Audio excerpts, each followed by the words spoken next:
Hey, we're joined now by the best-selling author of the Diary of a Wimpy Kid series, Jeff Kinney. Jeff, thanks so much for making us stopping by and having a frank discussion about all of these wildly popular and successful books. I'm glad to be here. I didn't know we were going to have a frank discussion. Now I'm nervous. Here we go.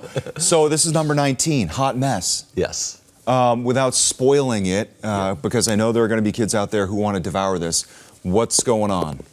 This book is what happens if you put too much family in too small of a place, add in heat and a struggle for succession. That's how you get a hot mess. Oh my gosh. Okay, so what was the genesis moment for the plot of this book? All of the times that I've had, I spent like many years going to the same beach house with my wife's family. Yeah. And it was funny, like I'd be sleeping on a slowly deflating air mattress every night. Lord. And then I'd have to go get a hotel room for myself. So things like that, of course I put everything through the fiction blender, but it started with real life experience. There's always something there is always that you've got to kind of touch. 19 books now. I think you've said that this is some of the best writing you've done. This one, in Hot Mess. Yeah. How? I think this one's my best story. I've always considered myself a decent gag writer. Like I can write jokes. Sure. But I've never been a very good storyteller. Okay. And right around book 9, I started to try to get better at that. And it's taken me 10 more books to get actually good at it. And I think this story has like a really satisfying ending. It's got a few twists. So I was really proud of this one. That's really interesting that you would, I guess, confess or admit to that, because you're so wildly successful, 1/3 of a billion books sold approximately. And there's a difference between, as you said, the gag aspect, but the arc and flows and ups and downs of a story. Yeah, I learned a lot from making movies because when the screenwriters tried to adapt my books, they had to change so much because the structure wasn't there. Yeah. And so eventually I learned about movie making structure, screenwriting structure, and I started to adhere to that, and it's like really satisfying. And now I can write the screenplays because I know how to do it. Oh, interesting. Yeah. How different is it from writing a book? It's very formulaic. Like writing a screenplay, you have to hit things on the minute. Like if I open up a screenplay and I flip right to the middle, I know exactly what should happen. Really? At the 3/4 mark, I know what should be happening there and everything in between. And so it's really great because there's a blueprint, a template for how to do it. Yeah. And once you learn how to do it, you can tell any kind of story. So many books I feel like suffer when they're adapted to the screen. Is it because of that? Because of the rigidity of what you described? Yeah, there's lots of reasons for that. But I think generally speaking, novelists aren't trying to write something that adheres to a satisfying movie screenplay kind of structure. So so that's why there have to be so many changes. Yeah. We were just talking before we started that you're in the midst of a tour for Hot Mess and you're about to go overseas. Yeah. Are you keeping track of how many stops you've made and how many more you have, or is it just a lot? I am. I think this is my 42nd country. Come on. And some of these visits are repeats. So I'm going to China tomorrow, and Japan, and to South Korea and Taiwan, and I've been to all of those places. But sometimes I'll go to a place I haven't been yet. This seems to be such a uniquely American experience, and yet you're wildly popular in dozens of countries. Have you been able to pinpoint why? Yeah, it's a good question. When I go to China, I know that those kids will see Greg Heffley, who's my main character, as one of them. And I think that part of it is that my characters are so basic, like they couldn't be simpler. And so you can kind of project yourself onto the characters. They're not too specific. They're not even that specific culturally. Yeah. And Greg Heffley has, he's got parents and pets and bullies and homework and all these things that kids have as a fabric of their lives. And so I'm just trying to reflect that and hold a mirror up to kids' experiences no matter where they live. Oh, that's fascinating. Relatability at the heart of everything. I think that's the most important thing. Yeah. Do you enjoy these tours? Because tours aren't just sightseeing. Yeah. It's work. Yeah. So I think it is tough, but it's also really energizing. Sure. I just did a tour through South America, and my older fans showed up. So I had 25-year-olds coming to these events, and it really helped me to remember why I do it and to motivate me to keep doing it. Wow, that's fantastic. And then here in the U.S., it's got to feel good, just domestic tours, seeing all of the kids you impact within the United States. Yeah, this tour was really cool. I just got done with the domestic tour, and we drove to, it must have been 13 stops. We traveled around in a modified food truck and handed out books, and then we had these big shows at night. So very cool. We put on shows now.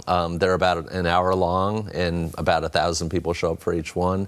And it's really fun to try to entertain, because writing is a really isolated experience, but getting up on stage is really different. It's very social. This is remarkable. And on top of everything else, everyone here in Massachusetts knows you've got your bookstore, your little baby, The Unlikely Story. Yeah. How is that going? So we have a bookstore in the middle of our town, Plainville, Massachusetts, but the town hasn't seen a refresh for a long time. And so we've bought a few properties around the bookstore, right in the center of the town. Wow. And we have big plans to make a food and beer garden, to create a town green, to have farmers markets, things like that, create an anchor restaurant, an Airbnb. So we're really going to try to dress up the center of the town.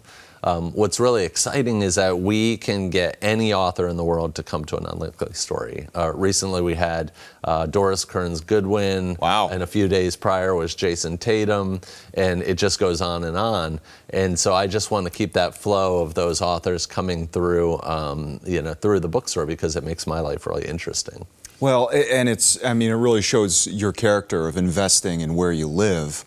I think it's really important for you to take care of your backyard. Pride of place is really important. Yeah. And I think, the first thing we did when we built our bookstore is put the word Plainville on the side, really in large letters, because we wanted everybody who comes through the town or who lives there to have this mental impression of a nice building. Of course. Because you want to feel good about where you come from. Yeah. You mentioned Disney. Yeah. You've got more work with Disney coming up. What can you tell us? Well, we're working on multiple movies at the same time. Amazing. They're animated. I'm the screenwriter, producer, and it's great fun. We just keep adapting these things, and I think we have one coming out next year and hopefully the following year. So be honest with me. Here comes the frank part of the discussion. Being the writer, the screenwriter, is that wanting to control what happens, or is it just a fun new way for you to write? And it's a learned skill, and it's nice to master something at this stage of life. And control would be probably you're probably right in using that word. Influence is maybe the word that I would use. Is that I like to be able to write the stories that show up on screen. And it's also really exciting to write the words that come out of an actor's mouth.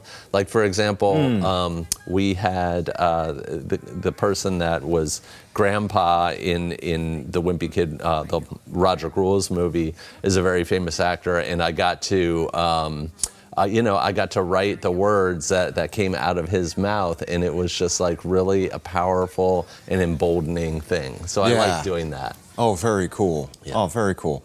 I know, obviously, we're still in the midst of book 19, but people off camera in our studio might be wondering when book number 20 is coming out. It'll come out next year, around the same time, late October. Wow. And I've got a theme and a title picked out, which I can't tell anybody, but I'm really excited because I've never had an idea this early.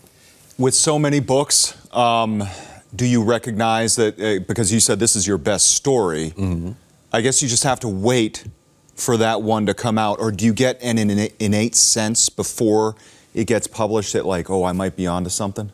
Yeah, my next book I can actually say this is going to be themed around birthdays.